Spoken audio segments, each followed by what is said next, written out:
Matt, can we scroll to see if we're missed? There's one at the bottom, or is that all of them? I'm looking for Kim Weber.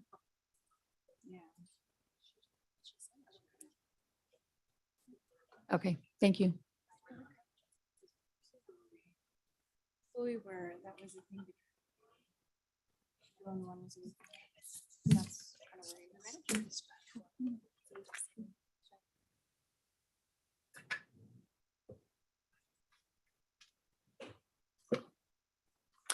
Good morning, everyone. Welcome to the MAG Public Safety Answering Point Managers Group. For those around the table, please turn on your microphone when speaking so that those joining virtually.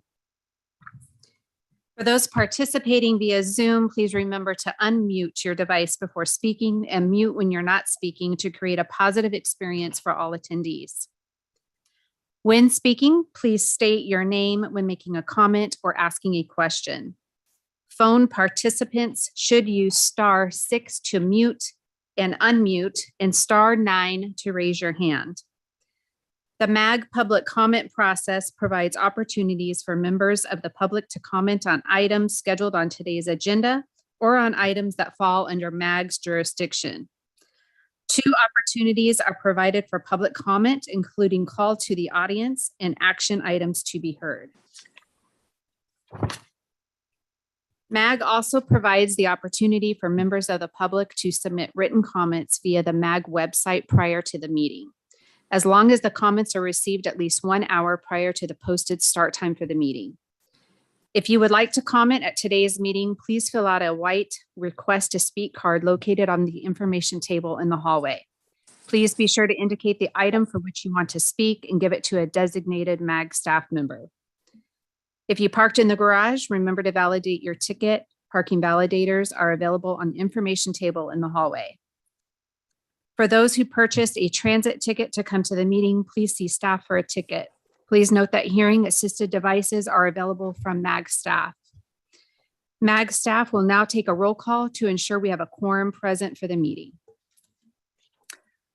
Thank you, Chair. I will go through the list of members. Please make sure you're unmuted to indicate that you are present when I call your agency.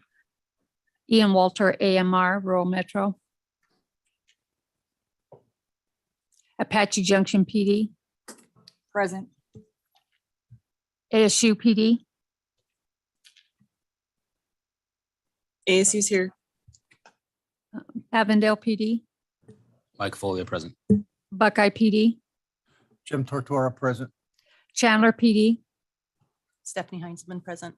Arizona DPS. Kira Nielsen present. Fort McDowell, Yavapai Nation. Gilbert PD.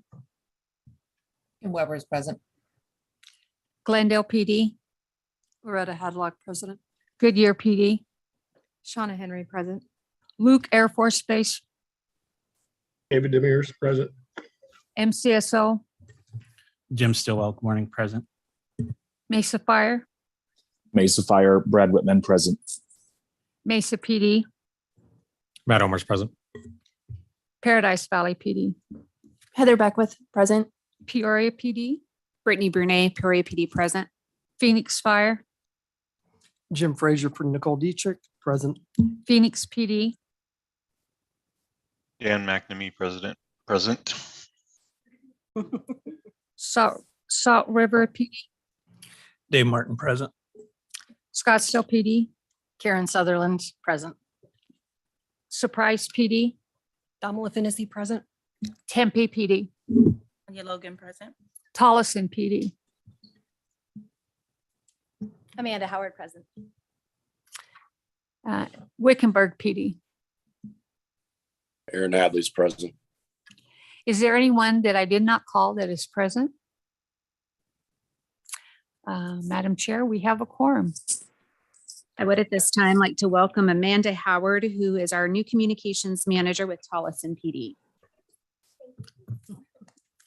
Our next item is a call to the audience. This is the opportunity for the public to comment on items that fall under MAG's jurisdiction that are not on the agenda or that are on the agenda for discussion and not for action. 15 minutes will be provided for the call to the audience agenda item unless the committee requests an exception to this limit. Members of the public who are attending in person may deliver their comments from the lectern at the front of the room. You have up to 3 minutes to complete your comments. A timer is provided to assist you. When the light on the timer changes from green to yellow, you have 1 minute remaining. If the light turns red, a buzzer will sound, meaning your allotted time has expired. Have we received any speaking cards for this agenda item?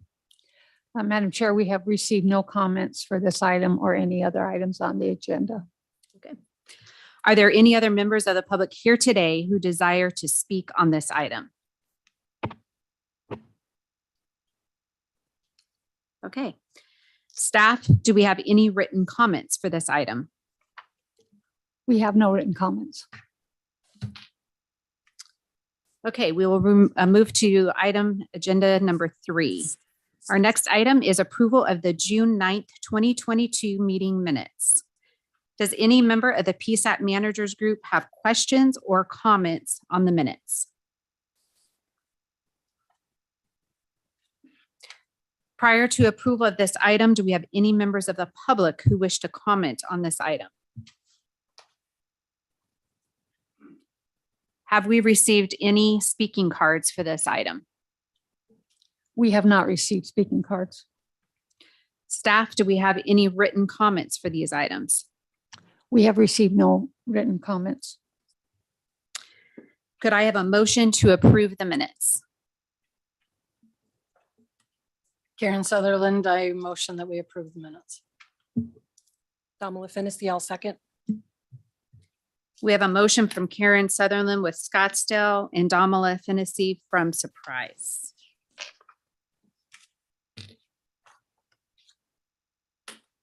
Can I have a voice vote of those in the room? Those in favor say aye. Those opposed say nay. Staff, can you take a roll call of the members participating virtually as well? Thank you, Chair. I will go through the list of voting members attending virtually. Please indicate how you vote when I call your agency. Be sure that you are unmuted. Do need a voice vote of those in the room. Chair, if you could ask for a voice vote of those in the room, and all those in favor would say aye. So we'll begin with the voice vote of those in the room. Okay.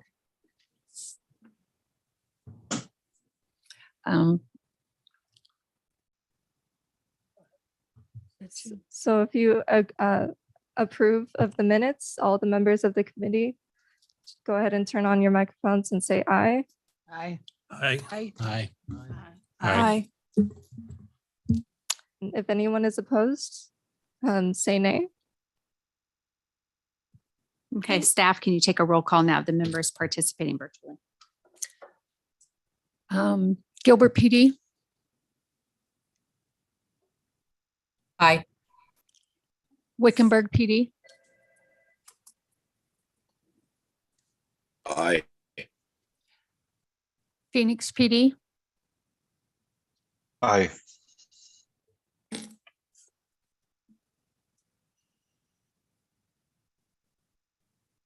Is there anyone I did not call on the line?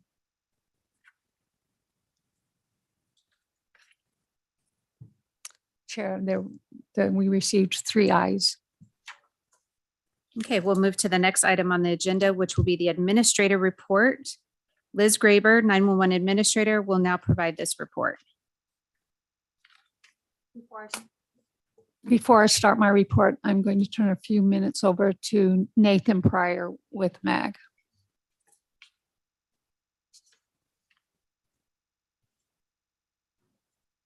Good morning, Madam Chair, members of that Managers Committee. My name is Nathan Pryor. I'm the Policy and Government Relations Director here at MAG. Good to see some of you, longstanding PSAP managers, and good to see some new faces around the table as well. It's been some time since you've seen me, but good to be back. So just an update on issues related to 911. But first, just a little bit of background about MAG. You probably worked your way up through the ranks at your respective agencies, and then suddenly somebody tells you you got to go to MAG and be part of a PSAP managers group, a regional conversation about our 911 system. So just providing a little bit more context as to what MAG is. We report to 27 cities and towns, 3 native nations, 2 counties. We have a lot of issue areas outside of 911 that we work on. Primary among those are federal charges to work on transportation planning in the region.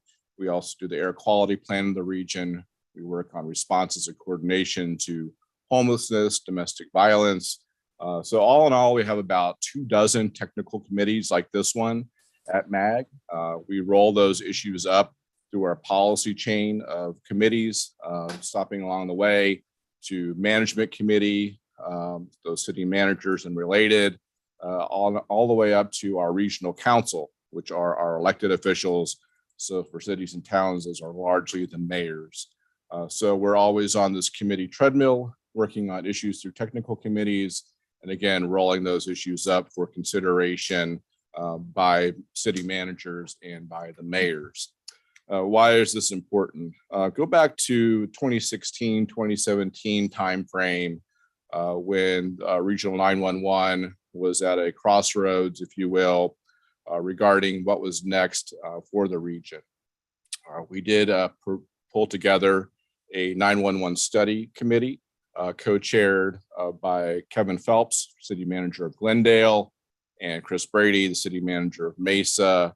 Under their co-chair leadership, we coordinated with member agencies, I'll touch on that in a moment, to develop the next generation 911 plan for the region. So a 7-year plan. So here we are about 6 years into that 7-year plan. I think it's a great opportunity to check in on the progress made to date. Conditions and technologies have changed since that time. So here's an opportunity to bring back the study committee, let them talk about and consider where we go from here. Again, progress report on the current plan that we operate within now, and also looking ahead to the years forward. So we are calling to reconvene the 911 study committee. Chris and Brady and Kevin Phelps are still city managers, obviously, so they will co-chair the study committee. We will bring back, the plan is to bring back other members of the study committee. The personnel have changed, but we will keep the seats and positions the same. So those being the chair and vice chair of the PSAP managers group, the chair and vice chair of the 911 oversight team, the chair of the MAG technical advisory group, as well as a number of police departments involvement as well to be identified going forward. So we look forward to bringing back this group. I think it's a great opportunity for a real higher level look and consideration on regional 911 issues. This committee will have an involvement via the chair and vice chair of this committee, but feel free to contact myself, Liz Graber. We have made our government relations staff around the region aware of what we're proposing. The co-chairs have been advised similarly. So just an opportunity again to get a progress report and update on regional 911 issues and map our collective regional 911 future.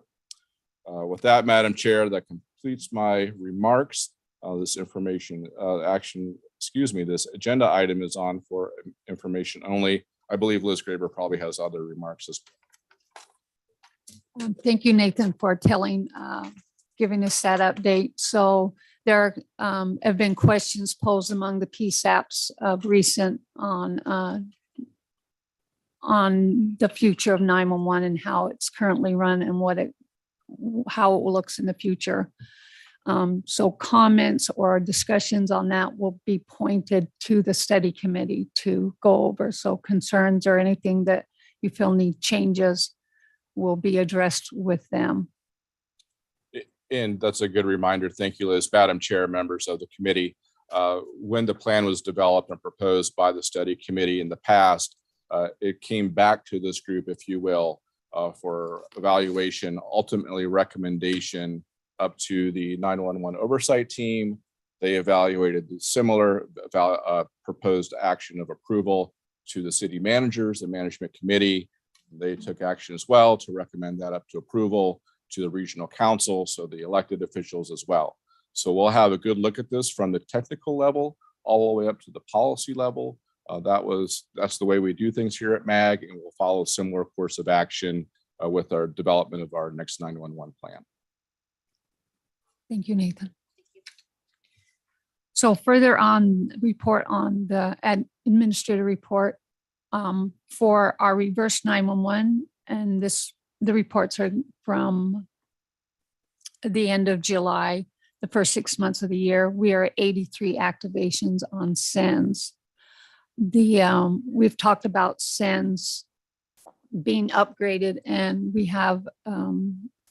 we will engage the emerging 911 group on looking at the new SENS platform to see if it meets the needs of the PSAPs and how it will enhance or change how we do emergency notifications. So that seat was originally chaired by Salt River, and don't panic, Dave, and Kim Clark, and she has moved on to greener fields. So I've asked Loretta if she would chair with Glendale to take a look at that. They've got a couple of things they're going to be looking at, but that will be one of the new SENS platform. The other for text to 911, we are ahead of the curve than we were last year. As of the first 6 months, we are at 6,301 text sessions. Last year, at this time, that was 5,150. So you can see that we're ahead of the curve on that as well. The other thing that we want to talk about text is integrated text. So that is on, there have been questions about whether or not when we were going to do that. And so we briefed in this in the June meeting, and now briefing it again just to make sure we're all aware. As soon as we go to NG 911 core services and that platform is done and set up, then we'll open a new project to start integrated text. This will require training with the PSAPs on how to read your screen depending on your carrier or your vendor. So that will be a new project. And once again, we're going to ask the emerging 911 group to help lead that charge on how that will look.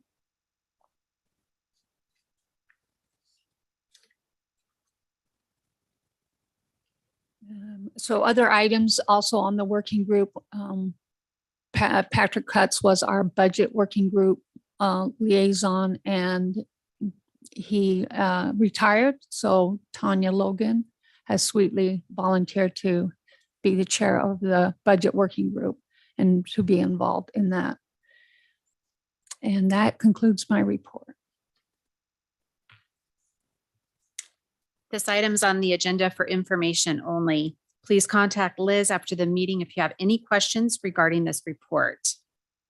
We'll move to agenda item number 5. The next item on the agenda is an update on the MR 911 technical team overtime capability. Liz Graber, 911 administrator, will provide this update.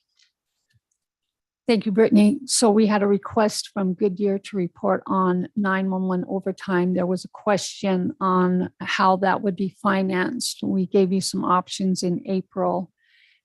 After that meeting, I was contacted by Stephen Jenkins with the state 911 office at that time, who stated that the no overtime would be covered.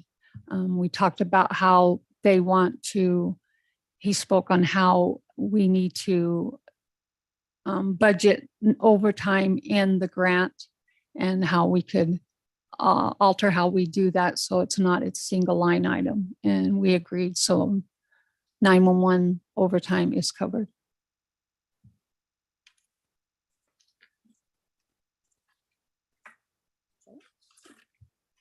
Thank you for the update. Are there any questions from the membership regarding this agenda item?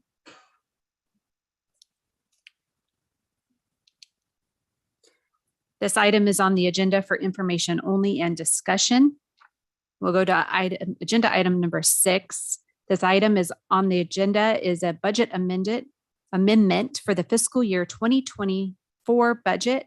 Karina Bandon, Tolleson Police Department, will provide this report.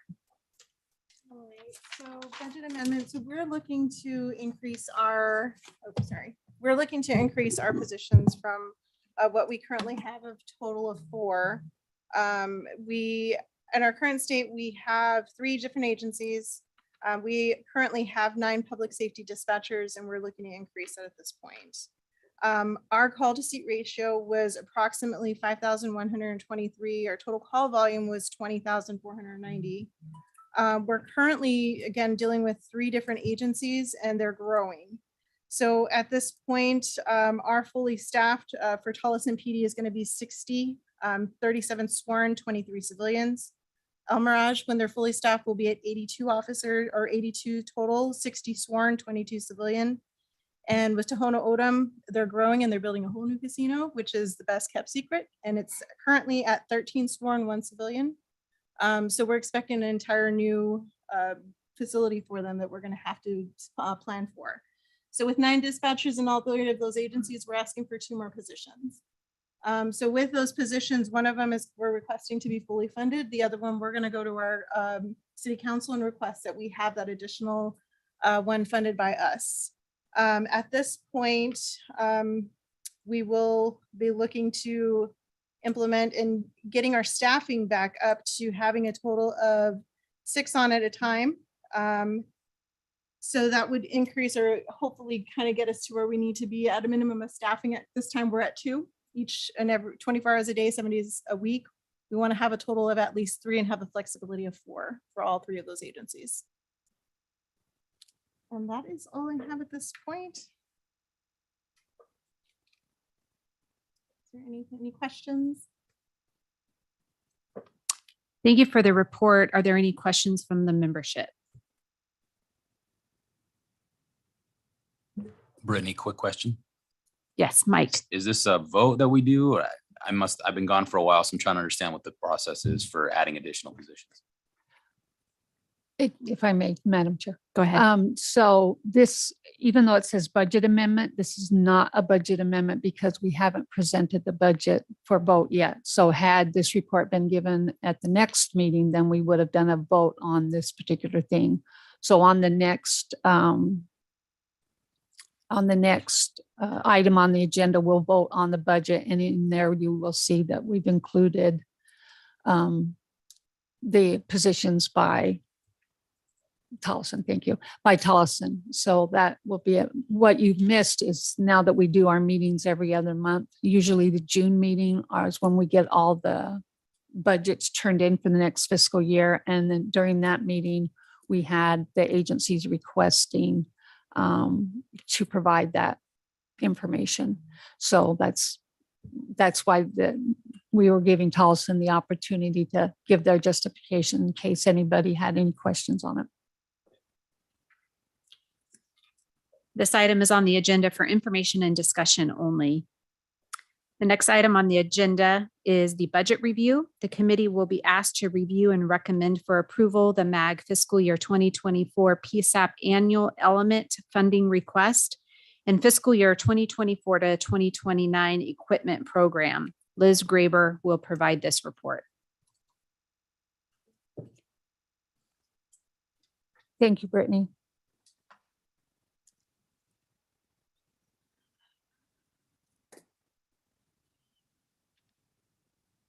I apologize. Chantel, do we have was the budget sent out with the packet? Yes, all of the justifications are included in the agenda packet for this meeting. For those here present in person, if you would like a copy, there are a couple outside by the sign-in. So I'm specifically talking about the overview color-coded budget with the chart. Is that included as well? That was included in the agenda packet for this meeting. Let me go grab one. It was Oh, you page just wanna 11. Somehow it didn't make it into mine. Okay. And that's okay. So, so you had an opportunity to look at the budget and what we developed. We heard about it and we discussed it in length in June. We have upgrades that are scheduled, but before we talk about the upgrades, between our June meeting and between this meeting, we've had to do some shuffling with our projects. Phoenix PD's project, which is slated for fiscal year 2023, because they are moving into a new building that won't be prepared until fiscal year 2024. We are in negotiations with the state on rearranging the upgrade schedule. So currently for fiscal year 2024, we have Wickenburg PD, Peoria PD, Gilbert PD, Avondale PD, and ASU PD. And so we don't put all the region behind and push them all behind upgrade year. We are looking to have Avondale and ASU. We've talked to them, and if the state approves, we will get them to move their projects into fiscal year 2023. Peoria, Wickenburg, and Gilbert. Gilbert is right on the cusp, but they're remodeling their building, so they should be able to keep their schedule. And this will allow us to meet Phoenix PD schedule. And then Wickenburg and Peoria will be done after Phoenix PD within the fiscal year 2024. I'll keep you updated on how, when those approvals come through to be able to rearrange it.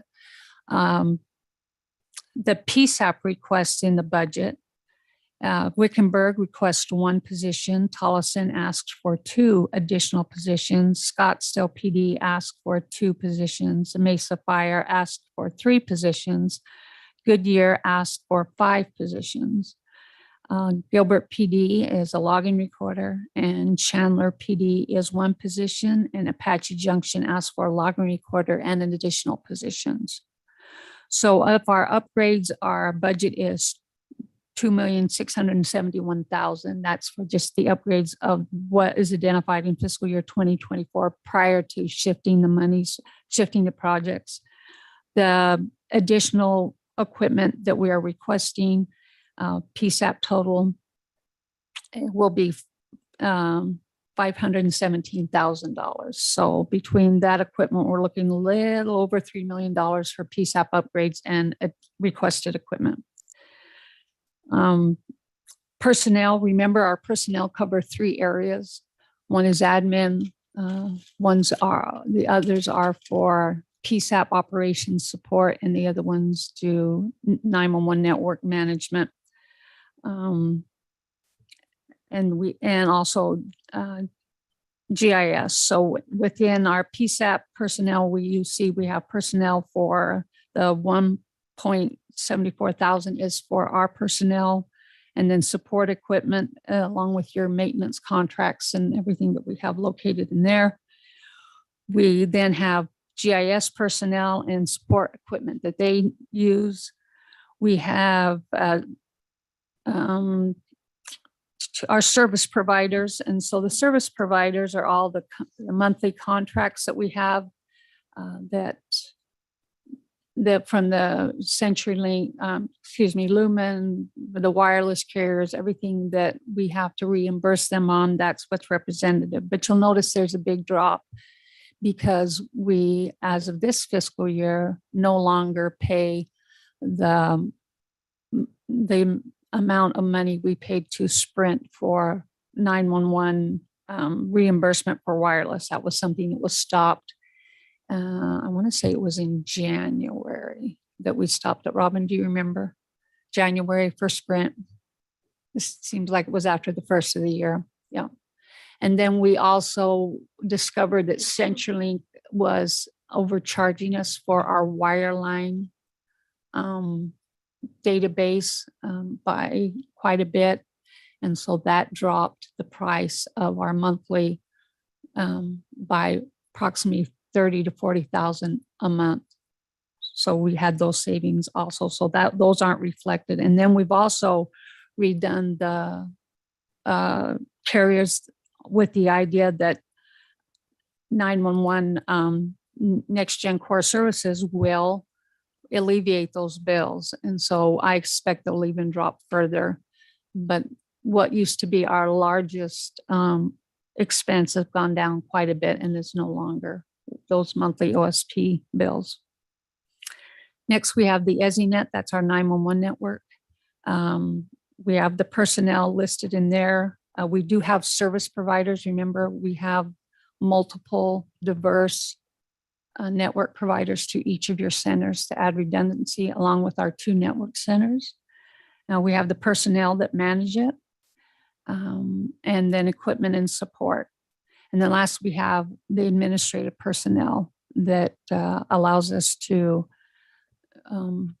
handle all the admin parts of it with invoicing and minutes and all the things that we need from them. So our total fiscal year is $8,902,534, if you can see there. And we kind of did a little bit different this year. We broke it up so you could see where the monies are going to with the pie chart.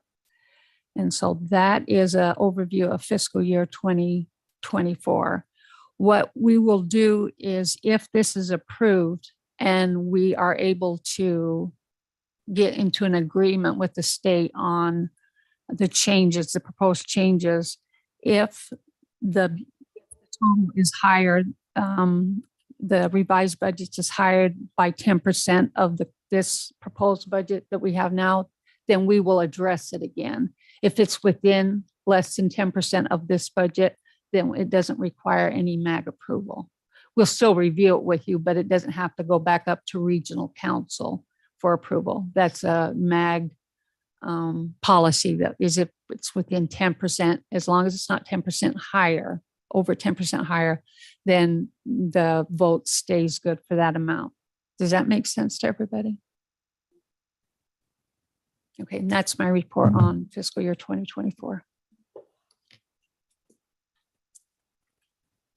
Thank you for the report. Are there any questions from the membership? Yes. Yes. I was. Go ahead, Karen. Okay. I was wondering if there's a way to put that pie chart up there just for those that maybe didn't print it out. Can we take a look at it again? Chantel, can you email that too? Yeah, let me go ahead and pull it up, and I'll send it over to Jeremy over Okay. there, and he can pull it up. Okay. Thank you. Who else had the question? I did. Dan from Phoenix PD. Go ahead, Dan. Okay. I know there's been a lot of negotiation basically on Phoenix and their move to the new building. And I hear what you're saying, Liz, about the potential move of other projects depending on our timeline. But shouldn't that be listed somewhere in this budget as a potential, or how would that be put in there after we vote? Is there a process to get that inserted in there, or is that what you were just talking about? That's what I was 10% difference. Yeah, that's what I was just talking about, Dan. If that, you see there, the fiscal year total, the 8.9 million. If with your adjustments, we'll discuss what the changes are so everybody will be clear on them. But to do a formal vote, if the cost of when we rearrange is higher than the 8.9 by 10% or higher, then we have to have a new vote that will go all the way up to regional council. But MAG has a policy that if it's the changes are less than 10% affecting the budget, then the current budget stands. The amount, not necessarily the items, but the amount. Does that make sense? It does, and it will obviously be higher than 10% difference, I believe. So we'll require a vote. Is that the best way to move forward with this when we know this budget will not look like this after a few months? Should we be voting on this now, or wait till we see what the results of these changes are? I'll leave that up to the group. This is Kim with Gilbert. Go ahead, Kim. I would actually request, I was going to request for the next meeting, a breakdown of the line item for fiscal year 24 budget requests. I understand the PSAP upgrades and the PSAP requests. That's pretty self-explanatory. But I would like more information, description as to what the PSAP expenses are, personnel, equipment, support, et cetera, down to 911 administration. What is that personnel cost? So we can consider all of that as we're looking over the budget and approving it in the next meeting.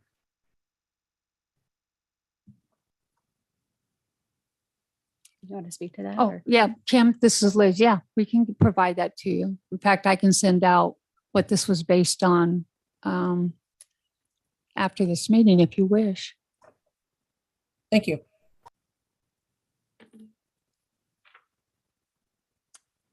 Any other questions from the membership?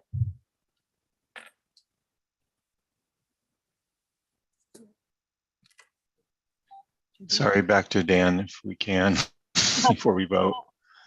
I just want to make sure that we, if we vote this through, that we're not excluding our Phoenix PD that we talked about last meeting, that everybody at that meeting voted to include it in the budget. So I'm just making sure that Yay doesn't exclude that from happening for us.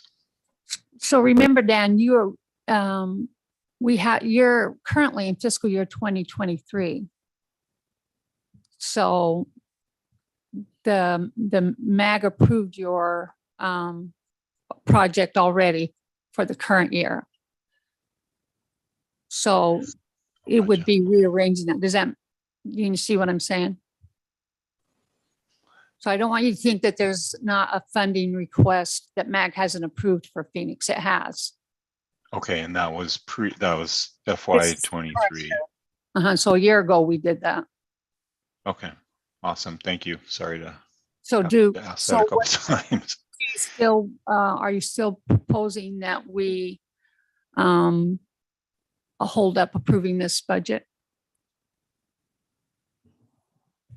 Because you'll need to make a motion on that. And we'll have to have discussion, I believe.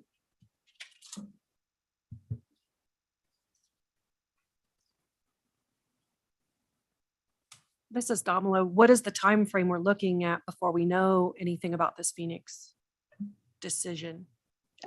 Hopefully within the next month, by the next meeting, we'll have it nailed down exactly.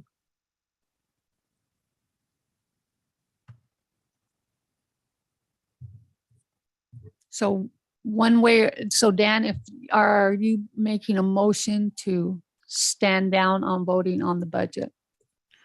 Because we'll need I am not. If you're indicating that it was already approved by MAG and it was for fiscal year 23, then it makes sense that that's outside of this process we're talking about right now. If that's correct, then no, I'm good moving forward. Karen Sutherland with Scottsdale has a comment or question. I will make a motion that we stand down on the budget vote until we receive the line items that Kim Weber asked for. And I'd like to see quotes from the vendors.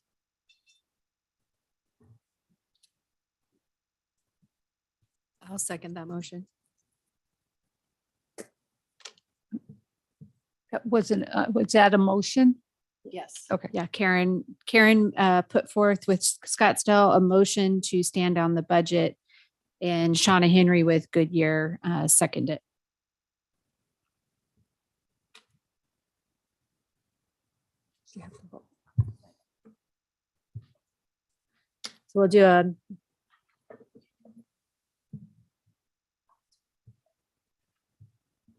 So we'll do a membership.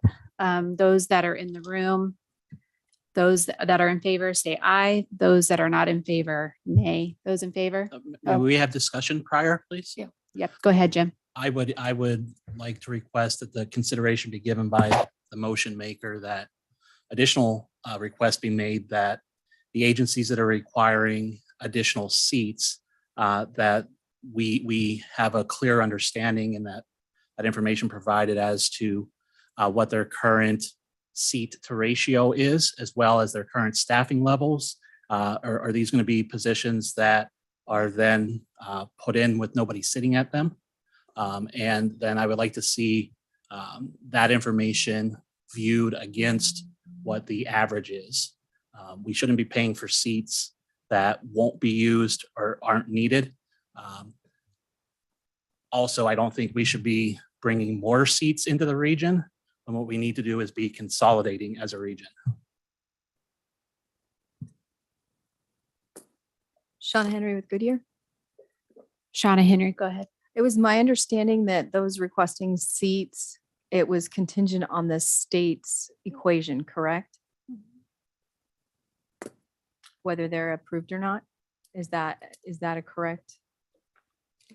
Well, the states approves them, but we as a group also have to approve them. We approve it first, and that's Okay. whatever's approved on the budget, then that's what I enter into the grant, and then the state does Goes their back and own. modifies. Okay, thank you.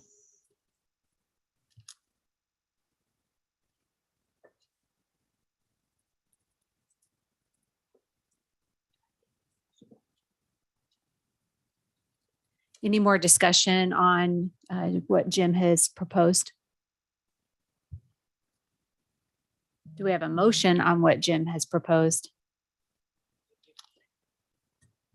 If the original motion maker does not wish to amend her motion, I will wait for this vote to occur and then I will make that motion myself.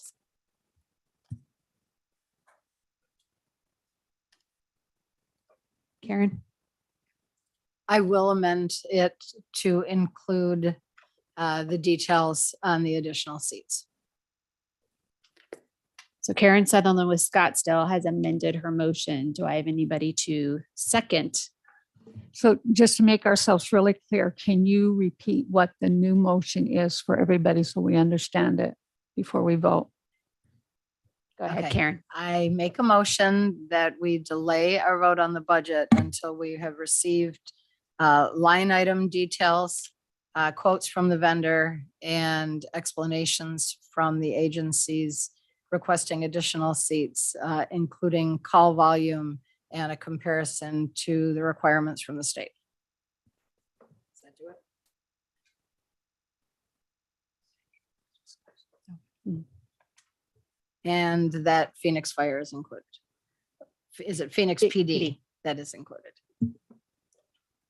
Shauna Henry, I'll second that motion.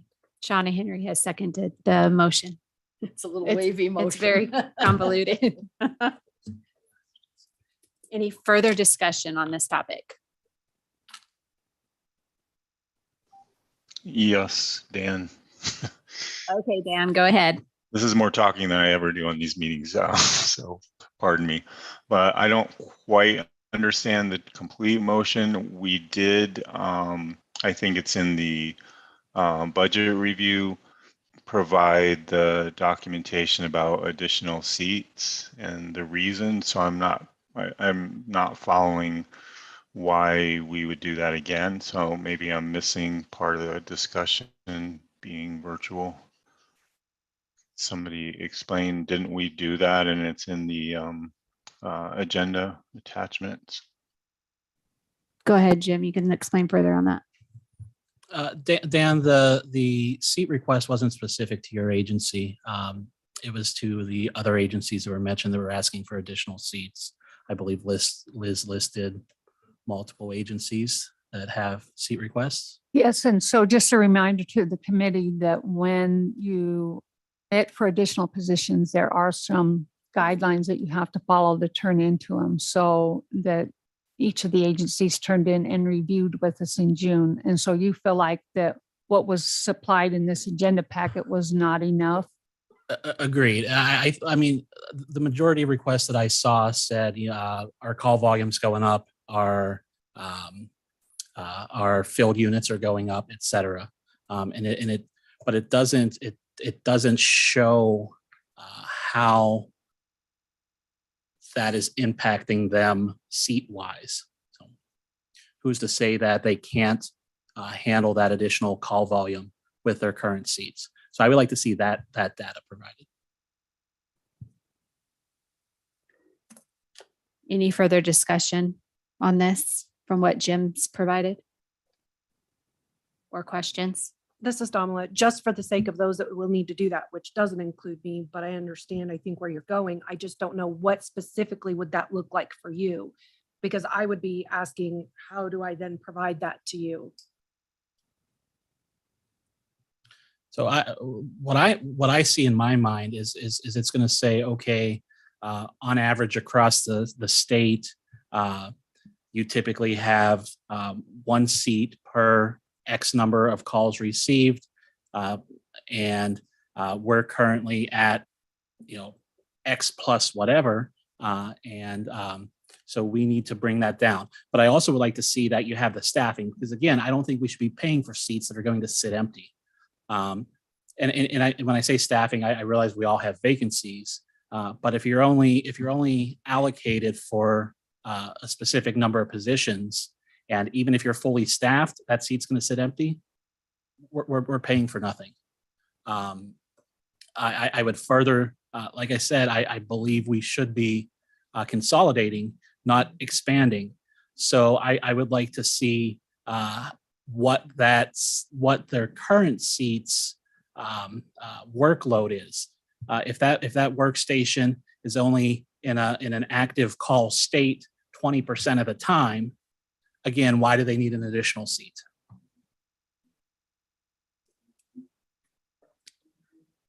You have any further, Donald? No, that's Okay. sufficient for me. Any further discussion on this topic?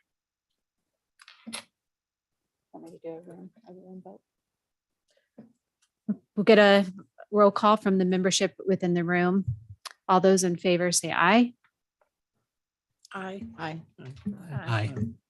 Aye. Those in favor say nay, or not in favor say nay. And Liz will go ahead and do those that are on virtual. Gilbert PD, Kim Weber, aye.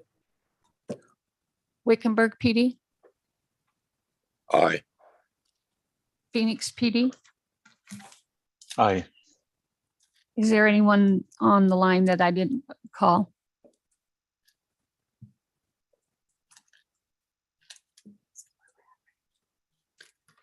So this item is on the agenda for information, discussion, and possible action to recommend approval for the MAG fiscal year 2024 PSAP annual element funding request in fiscal year 2024 to fiscal year.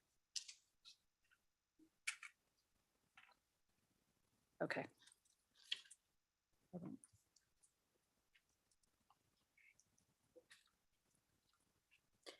Prior to approval of this item, do we have any members of the public who wish to comment on this item?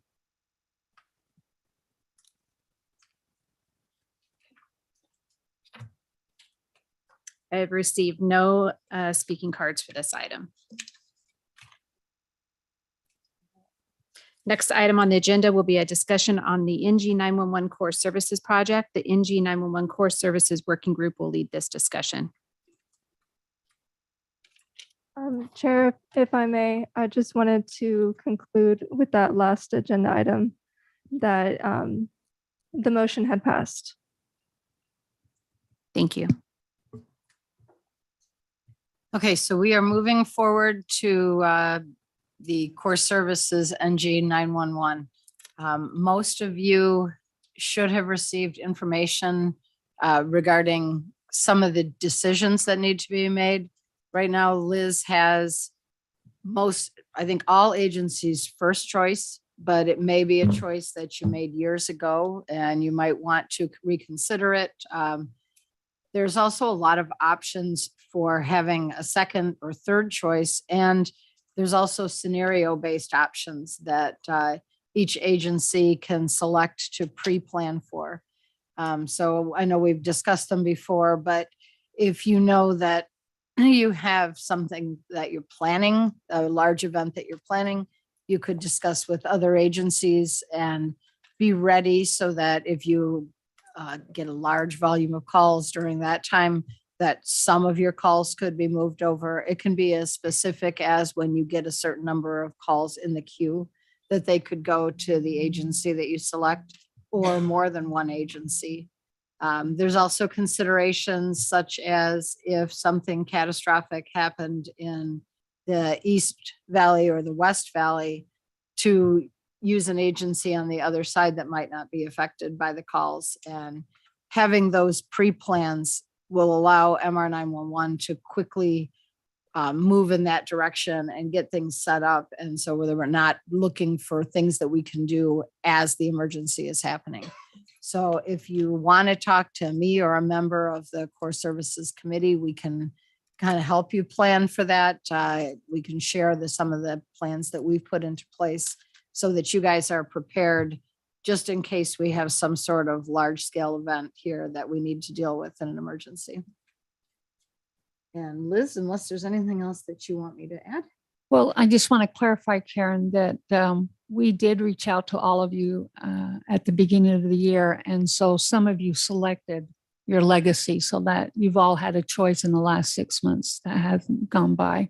Some of you did select seconds, and we gave a shout out to the West Side that it looks like they met together and figured out how they wanted to back each other up. So we do have seconds. Not all the PSAP selected a second, but that is an option, as we've said before. So if you're wanting to change it or anything to go with it, you're more than welcome to. You just have to let me know. And I think Mike Benjamin, do you want to speak of the technical aspect of the project? Sure, thank you. And thanks, Karen, for bringing up some of the scenarios and so forth that are possible with next gen core services. Some of those scenarios have been exercised on our existing platform.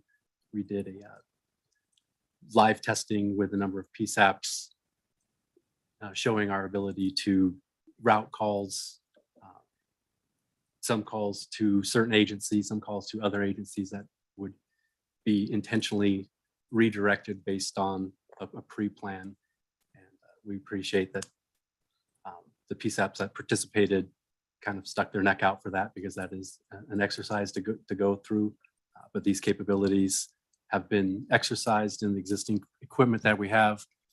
The Next Gen Core Services project will have very similar equipment because by coincidence, the vendor that was selected for the state Next Gen Core Services project is actually a vendor that supplies equipment for us for our existing network. So we will have a familiarity already with equipment and so forth. So the functions that will come with Next Gen Core Services in this area for call routing and so forth will, we expect to grow and be enhanced, but we go in with a head start already on that. Oh my gosh, where to start? Next Gen Core Services originally had been slated to be deployed in July of this year for our region, but based on project items, it got pushed out. And then AT&T is working with the rest of the state.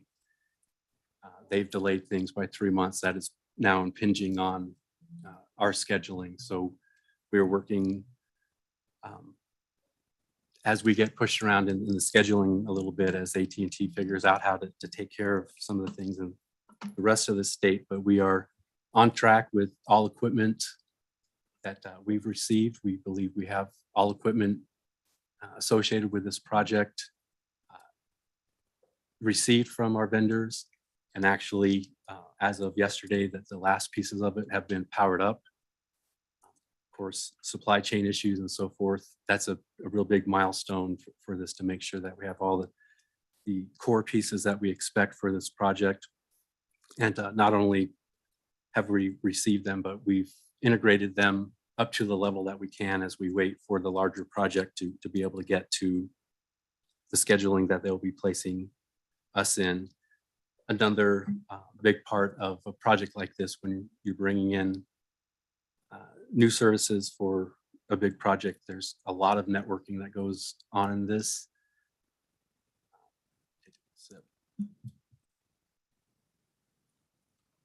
The networking out to PSAPs will not change. We've had a very robust IP network for, well, basically as long as we've had an IP network going back to 2003, but it has been ready for next gen core services for at least 10 years now. And many reports going back, many meetings, we've given explanations about our utilization of multiple carriers, including fiber from your own jurisdictions and agencies through the MAG community network. So that network is still in play. The networking that we do with Cox and another vendor, Allstream. We've also put in place the microwave, and we use LTE, 4G, 5G type data as well. None of that has to change for the next gen core services. All that piece remains the same. We don't have to learn any new methods or procedures to be able to manage that. But the networking that we're getting from the upstream core services, which we are partnering with the state, so we'll be part of the state next generation core services project. And so the vendors that they've selected will be networking to us, and that networking involves multiple carriers and getting connections into multiple data centers through, spread throughout the Phoenix region.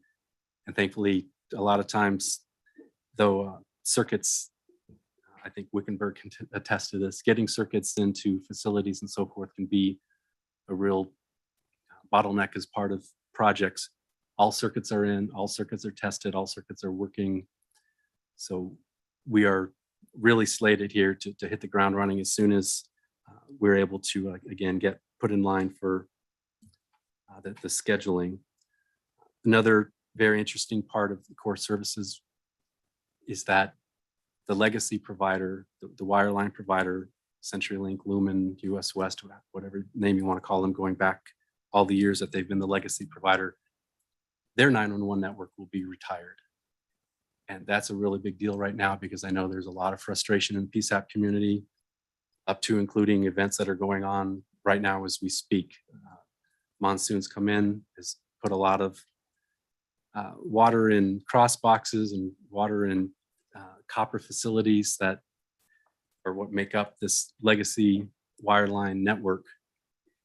And it causes problems for PSAPs. Downstream from PSAPs, where their calls are being misrouted in the wireline side of things, mainly lands at MCSO. So they take it right on the chin with a lot of calls that get misrouted into their PSAP based on the fact that this old network that is, in my opinion, overdue for being retired is struggling during these times. That network is going to be retired, and if we are able to stay on schedule, that is not something we're talking about deep in 2023. This is something that right now we are aiming for the end of September, 5-6 weeks away. So will our vendors be able to, as part of that are above us in the next gen core services, be able to make that? I don't know, it's tough. There's a lot of work going on, but as I mentioned, we are positioned in our region, circuits and personnel that are familiar with all the parts and pieces for your PSAPs. We're ready to go. There will be changes at your PSAPs, and there will be a transition period before we get to next gen core services. And there will be another transition as we move away from over the top browser-based text to 911 until text comes directly into your PSAP. So this will be a staged event. We are hyper interested in making sure that that first phase meets this end of September date that is set out right now. That is the part where we consolidate in a new way how 911 calls come into the region. And that includes the Lumen aspect of things. Those calls will come in a different way, and they will arrive at our data centers and be shipped out from our data centers the same way that you're used to. The audio portion of it and the cues and so forth that you use, as far as receiving the calls, there should be no changes there. but there will be changes that are more subtle and that may have impacts on some small PSAPs and in particularly possibly large PSAP like MCSO. Those familiar, some of you may be NINA number professionals, 911 number professionals. The ESN, part of the MSAG, we're talking old school 911 call routing. The ESN is not part of next gen core services. That will be retired. And anyone, and I believe Jim, this may be the first year hearing of this, there'll be a lot more talk as we find out exactly the timing with this, but the ESN layer, if you will be retired, and that may not affect a lot of PSAPs that don't key on ESN for anything in particular. But there may be some subtleties to that as we move through that first transition.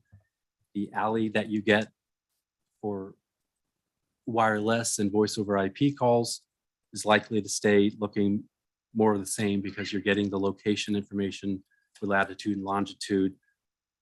Shouldn't be too many changes in that. The location information that you get for wireline calls, though I realize those are approaching, down to maybe as low as 10% of your calls, that may have some subtle differences because the provider will be somebody different than Intrado, who has provided that service for many years now. The transition after we get that first aggregation change, we do not have a date set for that. The hyper focus right now is to be able to retire the Lumen network and allow us to have that settled, so to speak, and then move into the next gen core services portion. As that's settling, we also will save, correct me where I'm wrong on the numbers, I'm not the finance guy, but I believe it's 2.3 million. I think of it as monthly, so it's a little under 200,000 a month. So the hundreds of thousands of dollars monthly that we operate the wireline network, that, as I discussed, is, for no ifs, ands, or buts, is flailing right now in certain areas. That will come off the books starting as soon as we're able to make that first transition. The transitions after that will be something that I guess I'll be better suited to report on as we get information in detail from our next gen core services provider to help us prepare PSAPs for what you may see that is different. Mike, can you clarify for the committee that the ESN being no longer part of the alley is not just in Arizona core services things, but that's nationwide?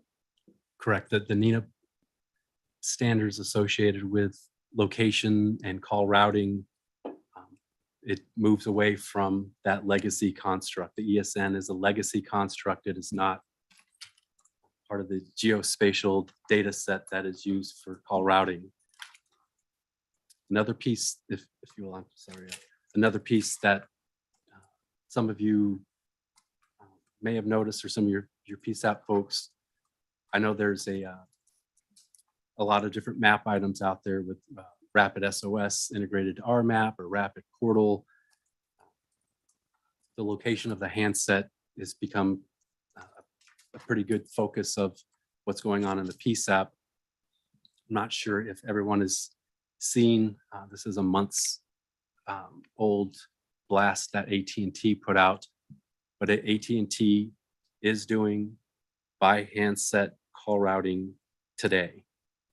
I happen to live on a county island. I have an AT&T phone, and I've tested this, I guess I wouldn't say rigorously, but I've tested it where I can step into my neighbor's property. The adjacent property happens to be a Phoenix property without a fence. 6 feet onto their property with the AT&T phone routes to Phoenix. If I return to my property and go in 6 feet from the property line, the call on this county island routes to MCSO. This is something that's working today,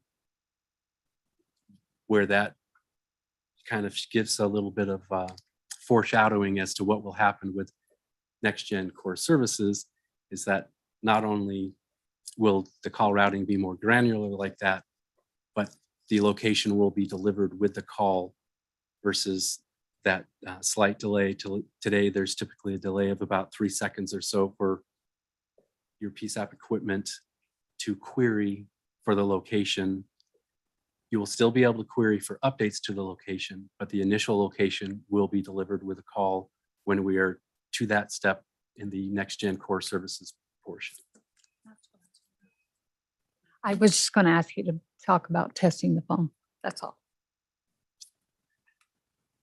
I know I kind of drone on and on about this. This is our life right now between, I'll have another report later with projects, but this next gen core services project, not just for our region, but for the state and really for the industry. My opinion is it's the biggest thing. It really actually may supersede the original advent of 911. The reason I say that is that 911 evolved from Haleyville, Alabama in '68 until it got to here in the 80s. And I believe there were a half dozen agencies in the region that deployed in 1985, and it grew and grew. And of course, television programs highlighting these things and everything made 911 ubiquitous like it is today. We'll be changing the core of how 911 works all at once for an entire region as part of a large state project. So this is a big deal ultimately for your PSAPs and these folks that are answering these calls. I believe that it'll be a muted difference, that they will not see things that just make it feel completely foreign, because the voice part right now is still king for 911. Text is coming on strong, and other methods will be used to leverage the next gen core services, like information coming from buildings, information coming from IoT and the Internet of Things. Those things are, for a while, maybe for a very long while, will not be what drives 911. 911 still be driven by your call takers speaking to the citizen calling for help. That's going to look and feel very similar as we go through these first stages of next gen core services. Take a breath. Any questions, thoughts, or issues? Mike, with the next gen services coming through, do you have, I mean, at least a closer date to where we can be I mean, let's face it, we've got some major events coming within the valley, and technically it affects all of us, not just the west side, not just in my city. I know south, east side has, waste management and all that as well. Is any of this functionality going to affect us, or the calls coming in, or is that going to be an impact on us? That's a big concern for us. So a date right now is September 30th for a large change that will change how we receive the calls. We currently receive for wireless, and the calls that we route, we receive direct trunking from all the entities that trunk with us, AT&T, Verizon, T-Mobile, Intrado, and so forth. That part will be changing. But again, the portion out to your PSAP, the networking to your PSAP, the call handling equipment, that part is not changing. That part should give you the same look and feel, with potentially some minor differences like the ESN not showing up in the alley. The ESN not showing up in the alley may have a very outsized effect on operations for MCSO. If you're not familiar already, if ESN is a problem for you, my guess is that it won't be a problem for you, because it's not used tactically generally in call taking, unless you are an entity like MCSO who has to do an exorbitant amount of transfers based on which fire department they're transferring to, and so forth, and all the things with, as I mentioned, county islands and so forth. So we don't believe the first transitionary step is going to be an outsized impact on you. The steps after that, we've not been briefed in terms of the vendor interactions that we have as to what they think will be the big impacts. But again, we will be focusing heavily on the voice. Nothing with text to 911, love it or hate it. The browser-based text to 911 is here to stay for right now. This is not, that will not be changed during this transition. So text to 911 will stay as put for the, we'll say that the near to midterm. Once we are fully over to next gen core services, then we'll start the process of moving into integrated text to 911, where we'll be able to retire the over the top solution. So also Loretta, the tentative schedule for the core service. So Mike talked about the first one where we take wireline over is the half phase, if you want to say. But the full integration right now, the state has a schedule to start November 1st, and they have it going through the 1st of January. I believe, Mike, also that we also have to look at when we are given 7.9 with Vesta to upgrade, that still has to be done as soon as Motorola releases it to us. So there are a lot of, if you think I'm already boring, there are a lot of other technical items that we've through this. There are folks at the state level and from the project level that are filling out a lot of spreadsheets about target dates and so forth. We're not, you would have whiplash possibly if you try to follow the pushbacks and stuff that we've experienced so far. The project has been pushed back. First, they pushed it in and said they would be working on our project. At the same time, they're working in other parts of the state. AT&T hasn't performed. It's been pushed back now to where they don't want to work on us at the same time as AT&T. So as soon as they can solidify those schedules, we will start to communicate. And it's a fluid piece right now. I can assure you, though, every piece of equipment, every circuit, any component that they're counting on from Maricopa Region 911 is in line, is ready to go. Mike, I have a question. Karen Sutherland. With AT&T sending from the handset now instead of it coming from the tower location,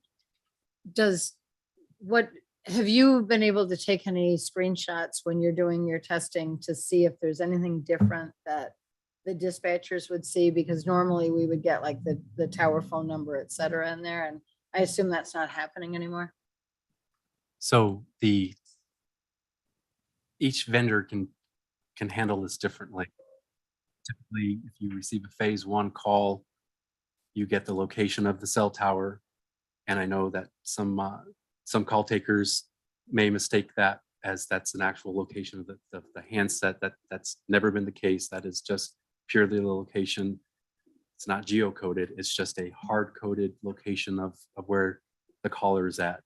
Pardon me, where the cell tower is at.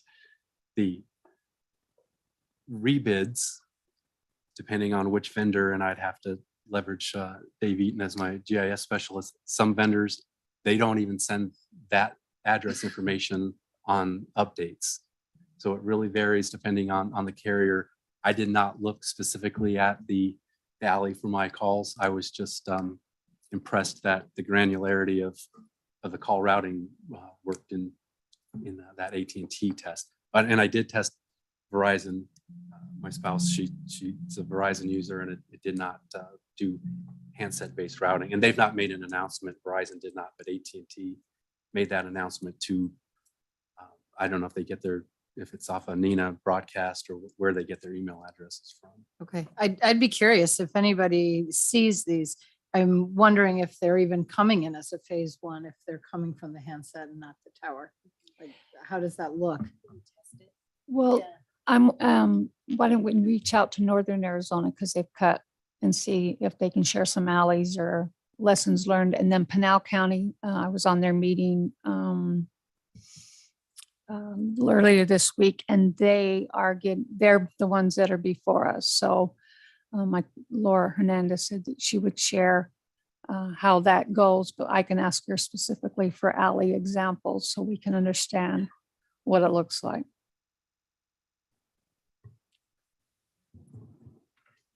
And I'm with Tollison, it's Karina with Tollison. I just have a question. You were mentioning it, maybe I misunderstood, that their ESN is going to be removed from that, but that's how we run some of our reports with the different agencies that we have. Is that still going to affect ECATs or anything like that? It will, because ESNs are going away, That's unfortunately. why I was Yeah. just kind of curious how we're going to separate those calls from like El Mirage or Collison, and what we might be able looking at for those type of things. So what we can do is we can approach ECATS to see, because this, like I said, it's just not us. So let's see if they have an alternative route for NG 911 MIS capture. You know what I'm saying? Yep. Okay. Any other questions from the membership on this topic? This item is on the agenda for information and discussion only. The next item on the agenda is the Arizona 911 Office Report. A representative from the state office will report on statewide 911 activity.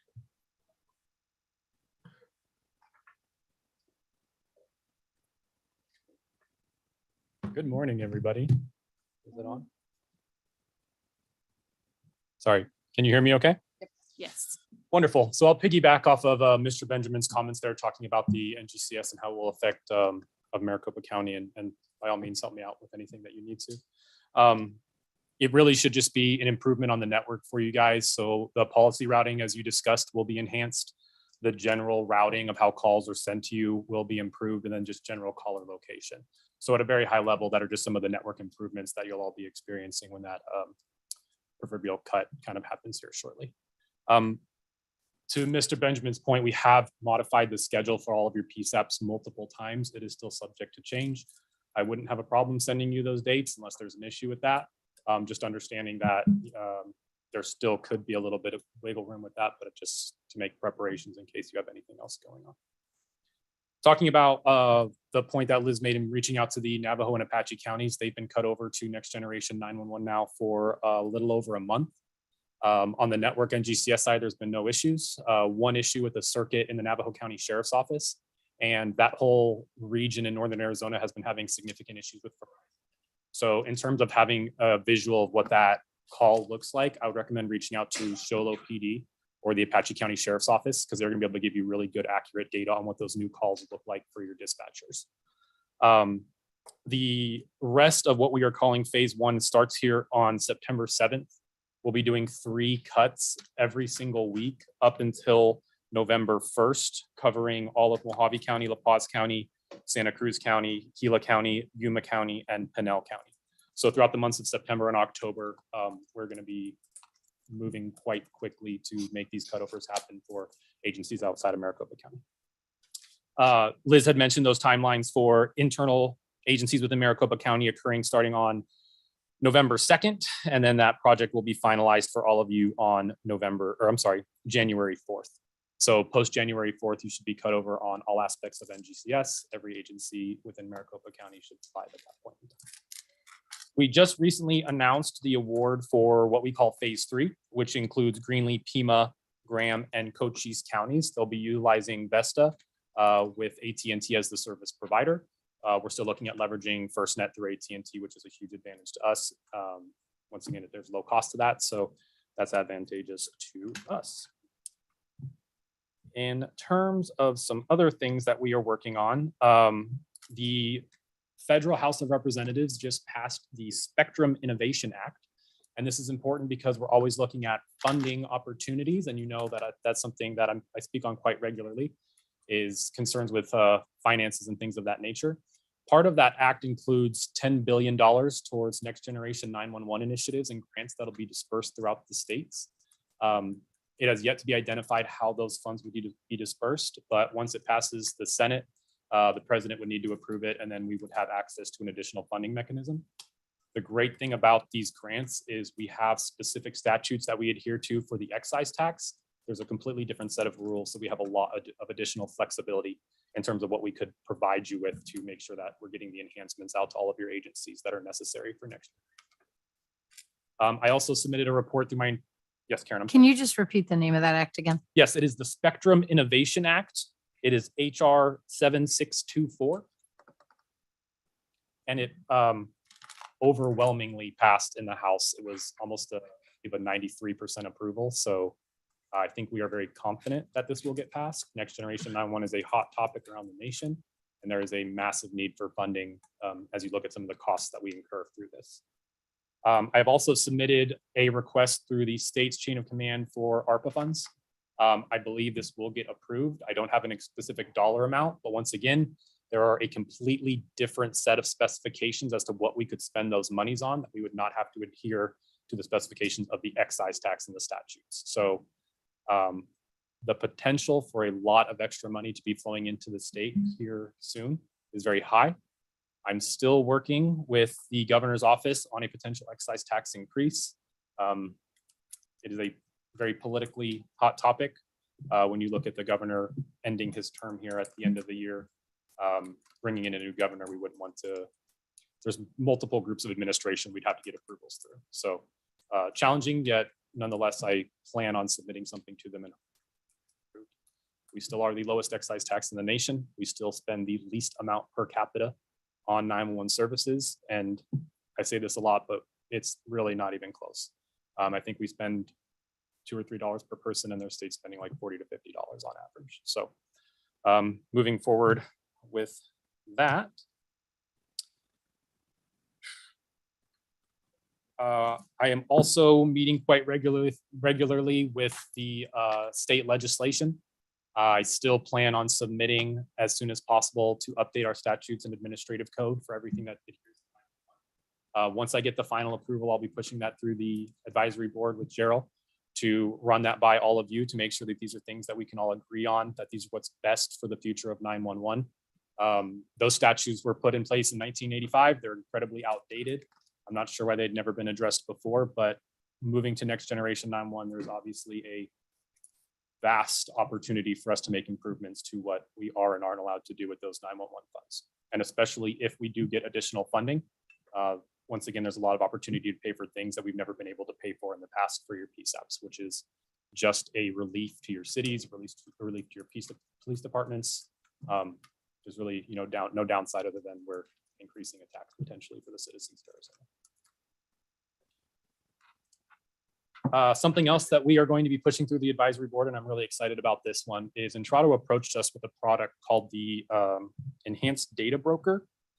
And what this is if you are familiar with or have ASAP to PSAP in your facility, it's a product that is similar to that. The great thing about this product is it is free. So we are running a pilot with CCOM, which is Cochise County right now. Susan, their PSAP manager, is incredibly excited. We had a demo through Entrado.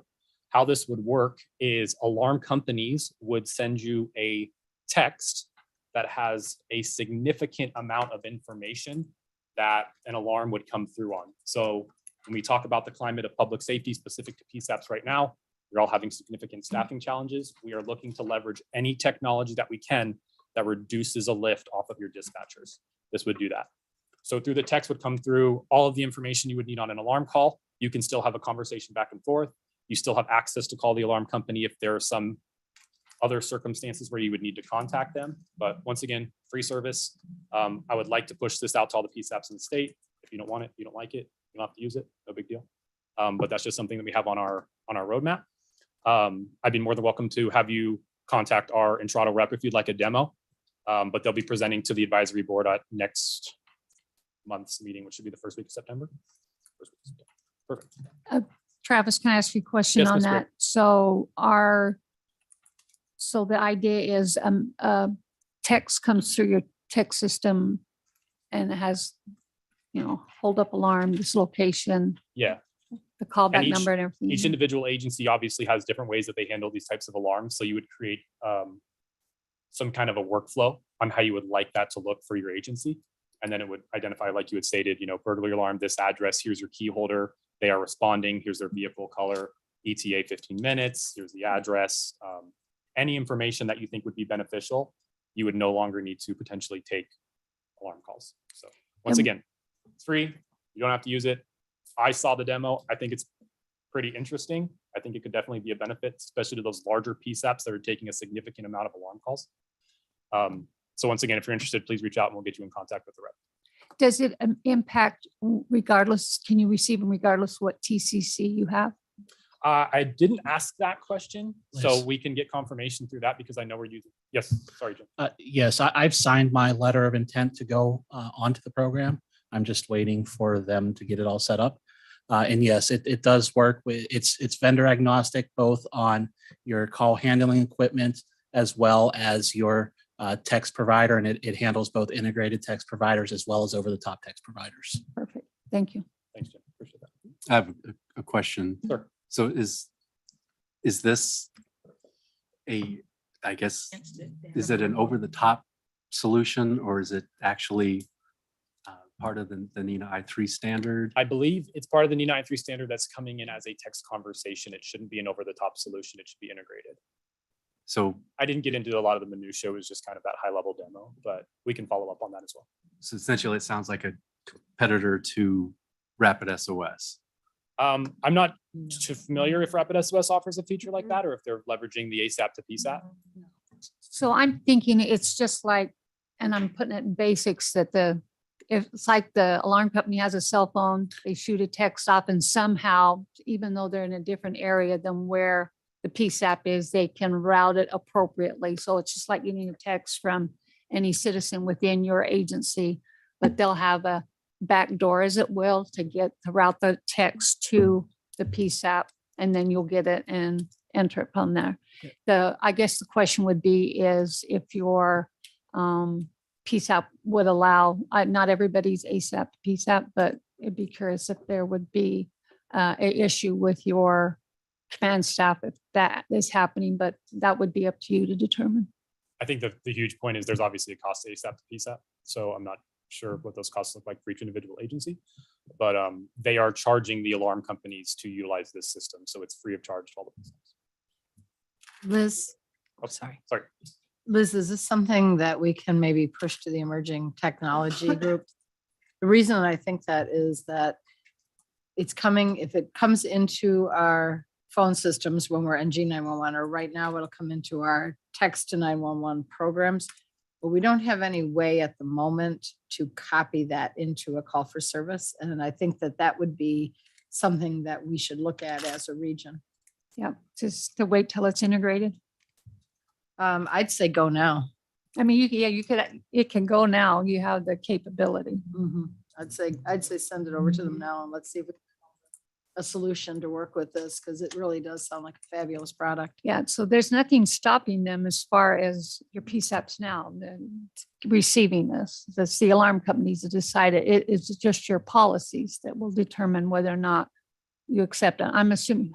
And that- our logistics of our current equipment. Yeah. To be able to somehow push something from the text 911 platform that we have now, either push it or at least be able to copy and paste it into Over a to call their for one. service, right? And Yeah. so I'd like to look at that. The other thing is that does anyone, Chandler, you have ASAP to PSAP? Do you know if there was anything you had to do command staff to get permission to do something like that?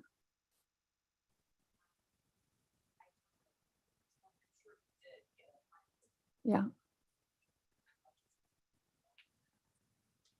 Sorry, I wasn't involved in that aspect at the time. I'm not sure. I'm sure we did, get it approved through the chain of command. All right, so I would sooner than later start talking to your command staff that say that this is out there, because it sounds like potentially it could be hitting right now, even as we're having this meeting. Another question. So you said it's vendor agnostic. I know there's a lot of Vesta in other parts of the state. How is this supported on the Vesta platform? It's not integrated? We or- asked specifically for CHU that we're utilizing in the state, and they said that they've partnered with Vesta, Viper, Solacom. So yes, it's integrated into Vesta.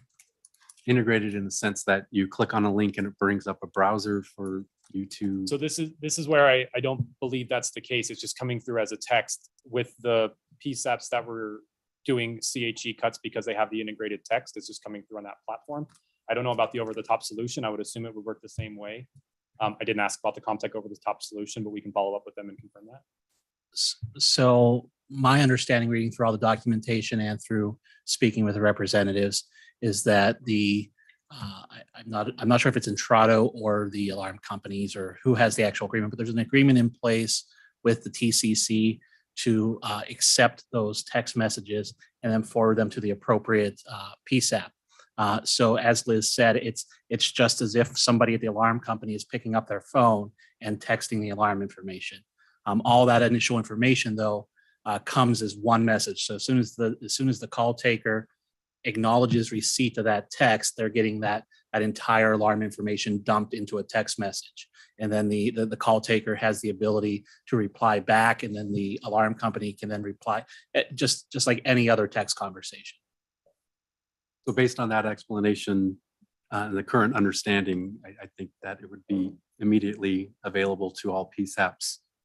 We have internet access on each of your PSAPs that you are all familiar with that, with text to 911, pictometry and so forth. So it appears that that's something we'd be able to support with immediacy. The navigation of that though, this is yet another window. You have map that's browser-based, text to 911 that's currently browser-based for at least the midterm type timeframe. So just navigating an additional browser tab or a browser instance, but it certainly doesn't sound out of the capability of our existing configuration. So really what you do, you'd copy that text information just so we know that a lot of it doesn't copy and paste into our system. So we'd have to retype that information. And to me, it's actually alleviating the work for the alarm companies at this time. It's not alleviating our work we're still monitoring another screen. Correct. So the way I look at it is that it's not cutting down on my workload because I don't have the ability right now to copy paste. But it is cutting down on the number of incoming calls I'm getting because I'm not going to have those alarm companies calling. So that's going to free up my call takers to answer other lines instead of answering those calls for the alarm companies.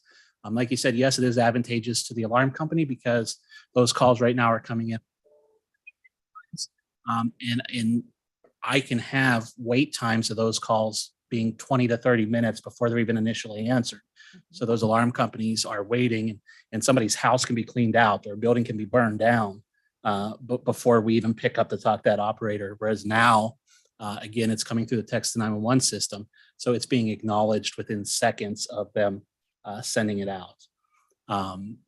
So right now it also helps. I see it as helping in clarification. A lot of these alarm companies have call centers that are not in our cities. They're not sometimes not even in our state, sometimes not even in our country. And so there's a lot of there's the potential for mispronunciation of streets, mispronunciate or just issues with understanding the dialects of the other person's speech. And so you remove all that when it's a text message. So really you're looking at a screen and it says 123 Main Street and my call taker's just opening up a new call for service and typing in 123 Main Street. There's no room for confusion or misunderstanding. But it's coming in on the text to 911 portion. So you also get 911 calls on those texts as well. So you're still doing the same thing. You're relieving your administrative lines and you're adding it to your text to 911 is what I'm understanding correctly. All right. Yes. Not to talk to an alarm company. That's nice. There's a lot of discussion on that. And I mean, and I know with these guys, even us with this short staff and I know that's a thing for everybody, but yeah, I understand the calls coming in, but that still affects your call volume on your texting. So you're really monitoring that portion. So where's that real call where it's coming in for a 911 for an emergency service for that person who cannot talk and we're taking the alarm information. And yes, I understand you could take multiple ones, but it's still the fact of you could still miss you can miss a critical call for an alarm call. And I'm not saying that alarm calls aren't critical, but you're missing that because 9 times out of 10, when the weather starts going haywire, that's where we're getting a lot of those administrative lines with those alarm calls. So I mean, especially the way we've been with the monsoon, I know I see the impact. As soon as the storm started moving in yesterday, I started seeing those numbers coming in on the calls. So that's one of the things that brings it to my attention. I think there are intricacies at each agency that you'll have to work through operationally. I hope it sounds like Jim agrees with me though, that it did seem like a very advantageous product.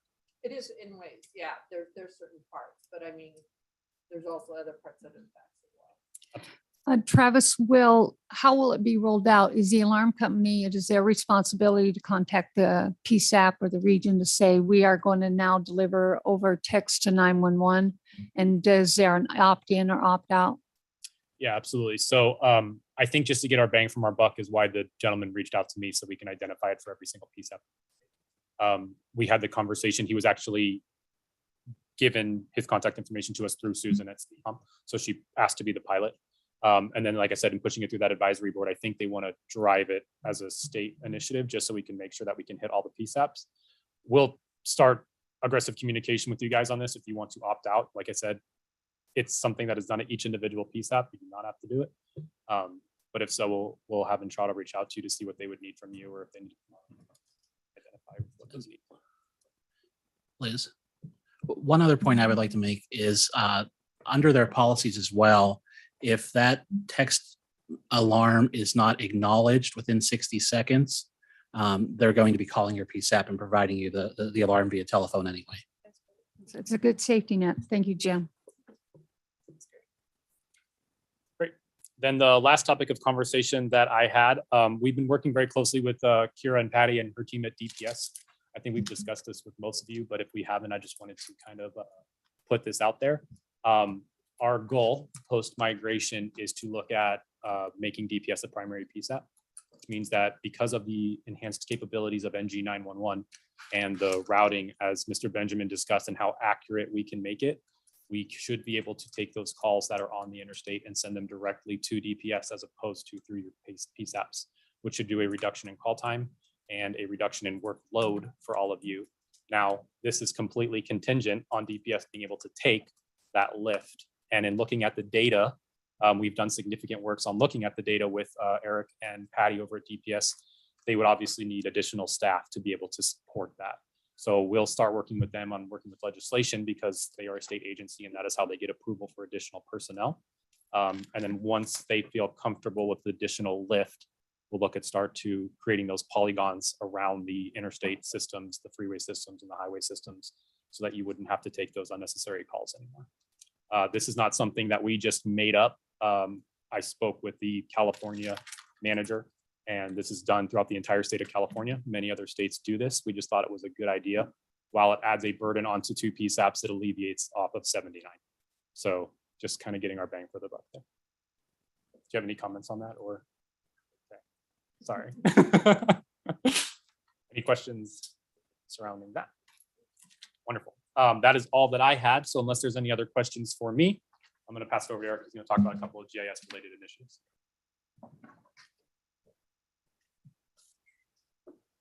Good afternoon. Good morning, everyone. Eric Shreve. This is my first time being in person, but just a couple updates GIS related. I'll move to this quick. Testing into the ECRF and LVF as it relates to GIS data, that is referred to as the emergency call routing function and the location validation function. We're doing testing with that with Maricopa County's data this week. All signs say data is looking really good. So that transition and testing is going to be looking well. And then in addition to, I just had confirmation from Dave that the ALI and MSAG comparison, that's your wireline information for both address points and your road center lines. That comparison that his team has been doing with GIS has been completed. So we're going to be integrating that into the overall next gen 911 call process or call routing process. Just to touch on what Ben was talking about with the ESN. So the ESN is getting deprecated. It's a legacy layer that doesn't support the overall intake for next gen 911, but it's getting broken into a process referred to as emergency service boundaries.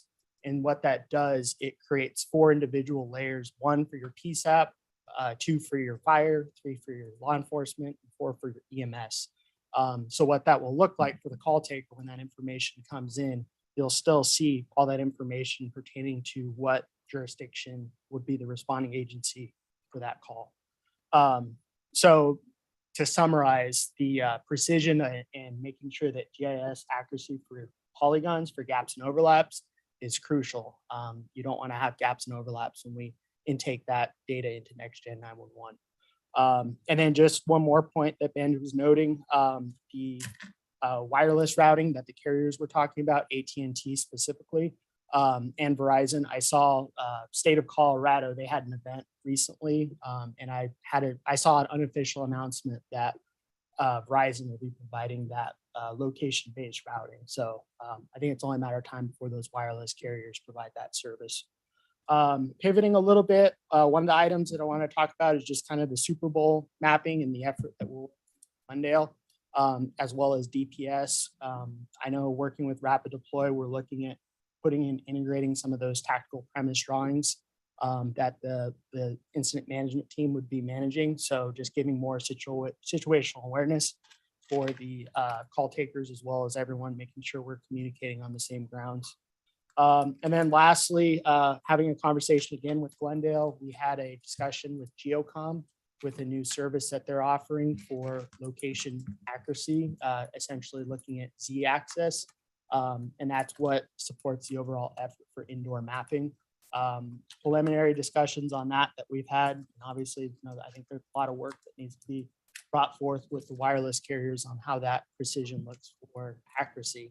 But if anyone's interested in having a discussion with Geocom, we're looking at this as a statewide approach. So more the better if people want to look and beta test that solution that Geocom's offering. So with that, are there any questions? Eric, Karen Sutherland. When you were talking about the efforts for mapping for the Super Bowl, who's drawing up the maps? I know specifically for Glendale, we're working with Phoenix Homeland. I know they have a big role kind of, supporting that whole effort they do with UASI. I know we've had conversations with them. So that's kind of where we're at right now with that. Okay, we were just awarded a grant as a region with CRG mapping to put those together. So I want to make sure we're not going to duplicate efforts here. No, I think we're parallel and we are on the same lines. Okay. I definitely will follow up with you as far as what that looks like. Okay. I know Phoenix Fire through their Homeland Bureau, they're doing a lot of that tactical mapping as well. So I think just communicating, being on the same page. So cool. Any questions? Anything else? All right. Thank you.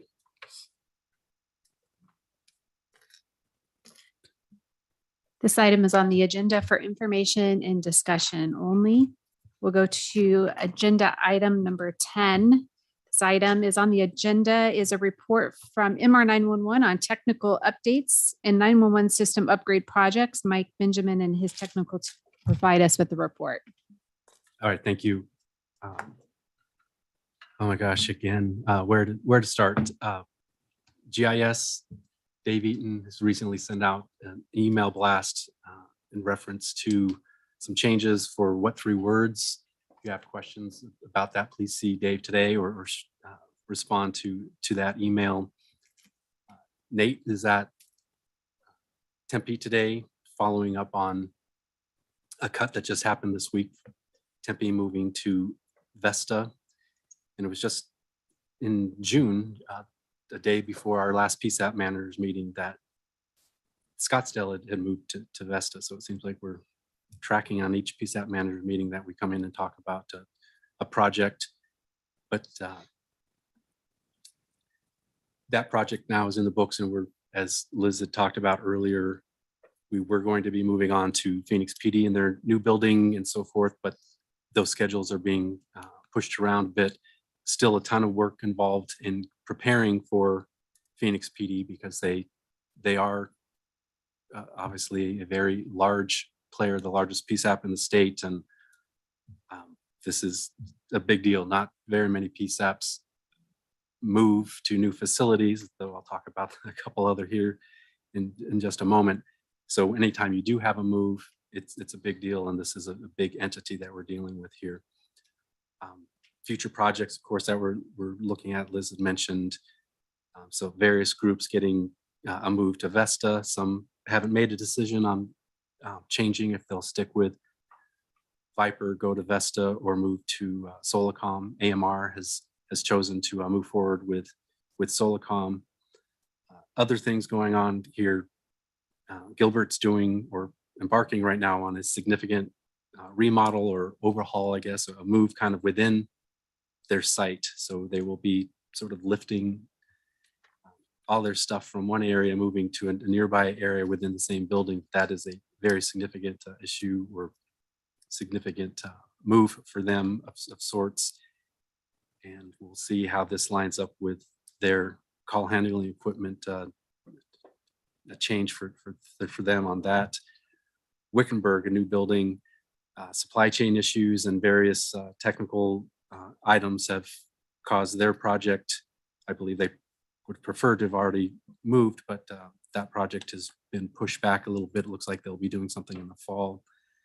And then we've got various other pieces, Mesa adding some consoles, and then working with various IT groups on changing how your admin non-911 telephony integrates at your site. So we've got a number of PSAPs that are working with us on those subtle changes, if you will. I think we've talked a bit about the troubles that have hit some PSAPs pretty hard over the last few months, that the Lumen network issues. We also had a very unusual, highly unusual issue in the Verizon network. This is something deep in their network, having nothing to do with associated with specifically connecting to us, but it was affecting. They gave us a list of 4 PSAPs, Apache Junction, Surprise, Peoria, and Scottsdale, that were having significant issues, and they eventually got to the point where they assembled an attack team on it. Dozens of engineers in Verizon, and they worked basically about 24 hours straight on it. It was a significant item. I believe that has been bedded down. If you hear any similarities about how that one was playing out, please let us know right away. I believe we had an email just today from Verizon looking for us to give them the all clear. It's not hit my radar that that particular issue with Verizon has resurfaced. I believe they have it bedded down, but if you have a difference of opinion, please don't hesitate to contact Corey through the support line or hit me up. I'm available on the support line and or via email as well. So I kind of whipped through that. Happy to open it up to questions. Mike, do you want me to elaborate on what it is that we saw with the Verizon in case somebody? That'd be great. Okay, so what was happening is we would get a phone call that came in that was abandoned. Either the person couldn't reach us or they hung up before we answered. That information came with Verizon as the carrier, and it had the correct cell phone number of the caller on it. Just after that, we would get a second call from that caller, either attempting again to reach us. That second call, though, would show that it was coming from T-Mobile as the carrier. And that second call showed that it was a 911 only phone with 911 as the prefix and then 7 digits that were not even near what the true cell phone number was. It probably went on a lot longer than we knew about it because our dispatchers calls until somebody was calling back on that first abandoned call. And when they would reach the caller, they would say, well, we just talked to your dispatcher. And so that started cluing us to something was happening. And we started comparing Rapid SOS and seeing that the dot was right on top of itself, right? And so eventually we were able to figure out that these 2 calls that look like they're nothing to do with each other, they're 2 different carriers, completely different phone numbers, were actually the same call. So if you're getting any weird reports from your dispatchers, because it was a couple of weeks of them saying they thought there was some kind of a flaw in our phone system, because when they would call the person back, they'd say, talk to your dispatcher. And so they thought that maybe the abandoned call was holding on and that they were recalling an abandoned call after another dispatcher already did. But it turned out it was something totally different and just bizarre. So anything like that is related. Questions on that? And just as to close the loop on it, we have, with the information we received from Verizon, we have no reason to believe that T-Mobile actually had any issue. They were kind of a victim as much as any of the PSAPs affected by this, that this was looping through whatever was going on in the Verizon system and making yet another kind of strange sign or symptom that had nothing to do with T-Mobile. We had cases open with both, trying to hunt it down, and thankfully on Surprise, multiple groups were helping us, but I believe it's Mr. Wood. yeah, he would give us a daily rundown, and trying to piece together an issue like that that is removed from our network is difficult. So we definitely like to have a close relationship with those carriers so that we can start hunting down things, signs and symptoms with as much information as possible. But it was beyond any repair that we could execute. Any thoughts, concerns about other portions? Go ahead. Not so much a question, more of a comment request. Previously, during your technical reports, you had provided information on issues or number of tickets, et cetera, opened in the region. And for the past several meetings, that's kind of went away. And I would ask and request that that return. As you're aware, my agency is having a lot of different problems that involve a lot of different agencies. And so I think that by having you submit that information or present that information, it allows us as a group to see what problems are occurring elsewhere because they may be occurring in other places. One of the things that I think of is with this misroute issue that we're having in the West Valley is that I'm not the only default route PSAP in the county. So is this occurring at other default route agencies and they just aren't aware of it or don't recognize it? So they may not know that I'm having the problem, so then they don't go looking. Whereas if that information, that type of information is presented at these meetings, they can then be aware and then they can go and look. So I was asked, I don't remember what the impetus was, to either shorten my reports. I'd be happy to create a venue that we would be able to share that information. Even if it's something that's not reported on directly at the meeting, you have something that could be provided in the packets provided to us. I think that would help tremendously. Just like a report. Yes. Okay. And in the wireline network, you're correct that you're not the only quote default route or alternate route on, but you cover the majority of PSAPs. So especially in the affected area, and I illuminated, or I discussed it earlier.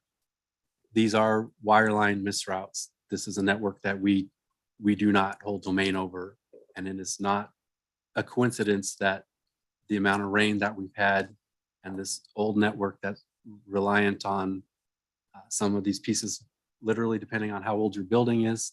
It's not, you're the downstream, so you have a new building, but some of these groups have been in an old building, or just based on the facility, the copper facility that Lumen uses in that area. Another item that I know a lot of people can sympathize with or empathize with is that ring downs ring indiscriminately at times. Same thing when a circuit like this appears to have a short on it, it will generate a false call, or sometimes we call them a phantom call. So some PSAPs are experiencing that. Right now, Scottsdale has no trunks from Phoenix, Maine into their PSAP.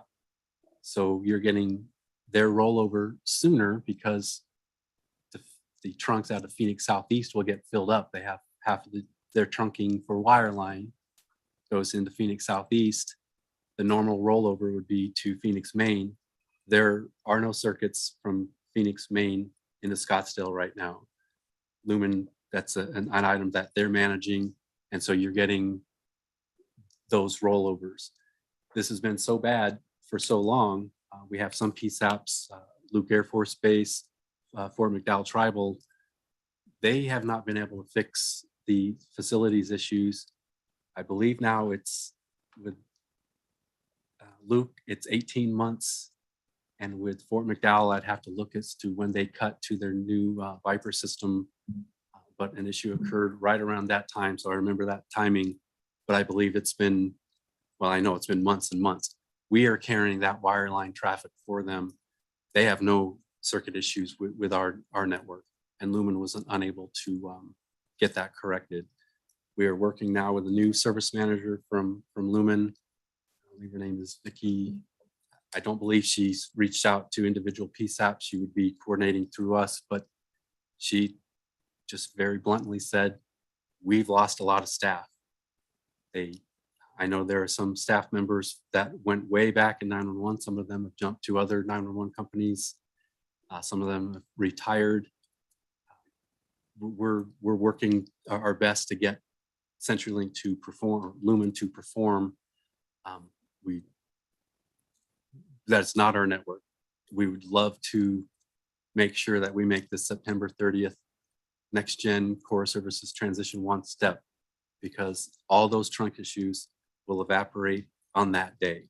You will not have, I'm not saying there won't be missed routes or someone may not have the correct address on a voice over IP phone and so forth, but we won't be talking about Phoenix Main and Phoenix Southeast anymore. That part of 911, which has served the communities well for decades, not serving it well right now, that will be retired. If I'm still having these issues in 6 weeks, there's going to be much bigger problems than just flipping the switch over to the core services. Oh, I'm sorry. Any other thoughts or questions? All right, thank you. Okay, this item is on the agenda for information and discussion only. We'll move to agenda item number 11. Requests for future agenda items. Are there any requests by the membership for an item on a future agenda that we haven't already discussed?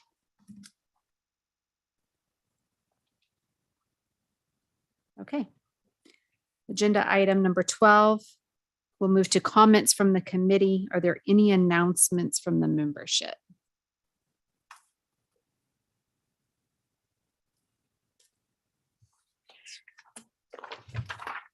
Okay. This meeting is now adjourned. The next meeting of the MAG PSAP Managers Group will be on October 13th.